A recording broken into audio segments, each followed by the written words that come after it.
Welcome back to మనం TV. నేను మీ పవన్ బేస్వాడ. హైదరాబాద్లో మరో అగ్ని ప్రమాదం సంభవించింది.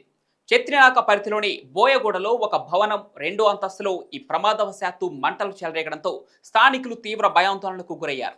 దట్టమైన పొగలు వ్యాపించడంతో అందులో ఉన్న వారంతా భయంతో పరుగులు తీశారు. ఇక స్థానికులు ఇచ్చిన సమాచారం మేరకు ఘటనా స్థలానికి చేరుకున్న పోలీసులు, అగ్నిమాపక సిబ్బంది 2 ఫైర్ ఇంజిన్ల సహాయంతో మంటలను ఆర్పారు. అగ్ని ప్రమాదం జరిగిన భవనంలో చెప్పుల గోదాము ఉన్నట్లు పోలీసులు గుర్తించారు. అంతా రబ్బరు కావడంతో మంటలు చుట్టుపక్కలకు వ్యాపించకుండా అదుపు చేయగలిగారు. దీంతో పెను ప్రమాదం తప్పిందని స్థానికులు తెలిపారు. ఈ బిల్డింగ్ పక్కనే మరో భవనం కూడా ఉంది.